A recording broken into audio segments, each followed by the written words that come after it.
पिछले जून 1 और 2 तारीख को रात को दरमियान जड़े गलकारा दी हफ्ता चल रही सी पंजाब दे विच उस टाइम की बस स्टैंड मोगा दे विच जड़े काउंटर दे बाथरूम दे नाल और कई तावां पे दीवार दे नाल किसी अनपहचान व्यक्तियों वालों खालिस्तान जिंदाबाद नारे लिखा गया है और उन्होंने उत्ते एक छोटा से खालिस्तान दी झंडे भी लगाए सन।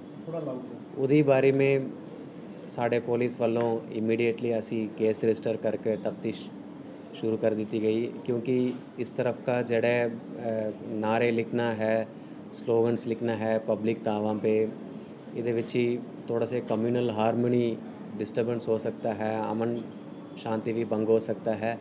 इस करके इस मुद्दे नूं विषय नूं साडे मोगा पुलिस ने सीरीयस लेंदे हुए प्रॉपर अते साइंटिफिक तरीके नाल प्रोफेशनल वे ते इन्वेस्टिगेशन कीती है।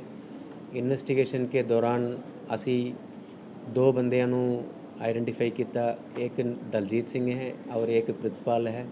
ये दोनों अपने मोगा जिला के रहने वाले हैं। इन्होंने असी आइडेंटिफाई करके नामजद किया और इन्होंने फड़ने वास्ते सिटी पुलिस के सब इंस्पेक्टर दलजीत सिंह इनकी निगरानी में एक टीम असी लाया और एसपीडी एंड मेरे वालों भी इस केस को पर्सनली इन्वेस्टिगेशन को असी फॉलोअप किया।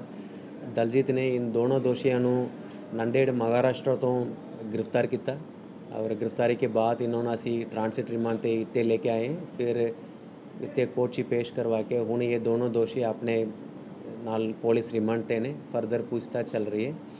इन्हें दी पूछताछ तो ये गल सामने आई है, इन्होंने वारदात की जो वकूआ की पहले कुछ दिनों के पहले विदेश तो एक नंबर तो एक व्यक्ति ने इन्होंने संपर्क किया है और इन्होंने मोटिवेट किया है कौम दी बारे में आप कुछ गल करनी है और काम करनी है, आप से धर्म की सेवा है और उन्होंने इस काम करने के उन्होंने इन्होंने ऑफर दिता तुसी ये काम करवा के सानू देओ असी तन्नू बहुत भारी मात्रा दे विच पैसा देवांगे। उन्हें यदि पैसा की लालच में आके इन्होंने यस कर दिता। फिर धीरे धीरे इन्होंने प्लान करके जड़े जून 1 और 2 तारीख को रात को आके करीब 1:45 रात को आके इन्होंने खालिस्तान नारे लगाए लिखवाए गए और इस काम के लिए ये बंदे ने दोनों ने लगभग फ़िलहाल टोटल 80,000 इन्होंने उन्हों तो हासिल कर ली हैं। जड़ा बाहर बैठे हैं बंदे जड़ा इन्हों का हैंडलर है उन्होंने इन्हों करीब 80,000 भेज दिता और ये मनी इन्होंने वेस्टर्न यूनियन थ्रू आई है और जड़े बीच में कुछ आधार कार्ड आइडेंटिटी वगैरह यूज़ करके इन्होंने मनी पैसा बाहर से मंगवाए गए और फ़िलहाल साढ़े तफ्तीश में ये गल सामने आ रही है।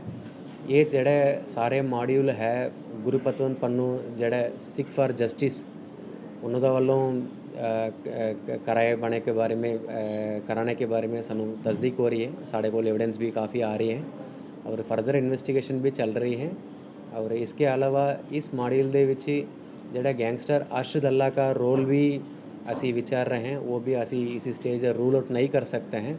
ये डिटेल्ड इन्वेस्टिगेशन करने वाली केस है। बाकी साढ़े पुलिस इन्वेस्टिगेशन डिटेल्ड करांगे इस केस दे विच लॉजिकल एंडली असी कंक्लूड करांगे। बैकग्राउंड की है सर इन्हां दा? ये मुंडे दोनों इत्ते एक ट्रांसपोर्ट कंपनी है मान ट्रांस कंपनी है मोगा में।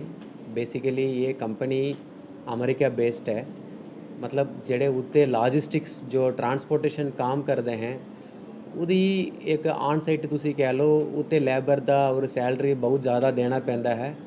उन्होंने वो ट्रांसपोर्ट कंपनी ਨੂੰ मैनेज करने वास्ते इत्ते एक दफ्तर को लाया वो सस्ता में घट सैलरी दे विच मुंडियां नूं बिठा के 24 घंटे मॉनिटरिंग करदा ट्रक ट्रांसपोर्ट दी मूवमेंट मॉनिटर करदा रहिंदा।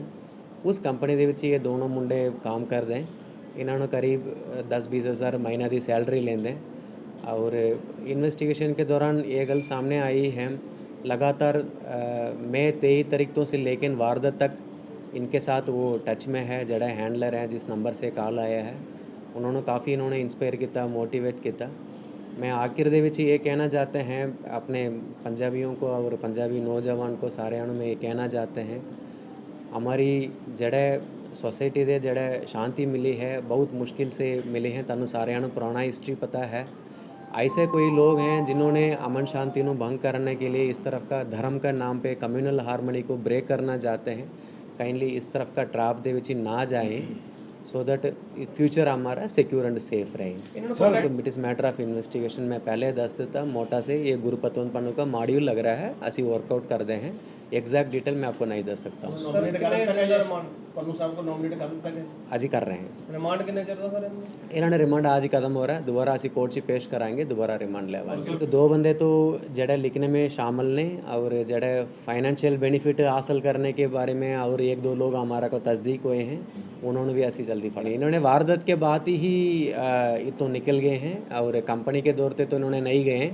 जैसे ही क्राइम कर लिया है दोषी का फिर मन में आ जाता है हमने क्राइम कर लिया है, ये तो निकल गया है, ये आगे आगे मूव करते करते करते नंदेड़ पहुंच गए हैं। असी भी इमीडिएटली तो असी वर्कआउट करना शुरू कर देता, बट साढ़े टीम असी भी मगर लगे लगे के फिर नंदेड़ असी भी पहुंच गए।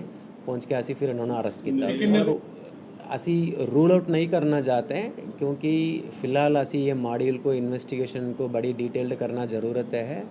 फिलहाल सानू गुरपतवंत मन्नू का रोल थोड़ा से तस्दीक होया है अते अरशद अल्लाह का फिलहाल असी भी रख रहे हैं इस केस दे विच क्योंकि कुछ कुछ लिंक्स शो कर रही है। फर्दर अभी इन्वेस्टिगेशन डीपली करने की लोड़ है, तो we are not ruling out.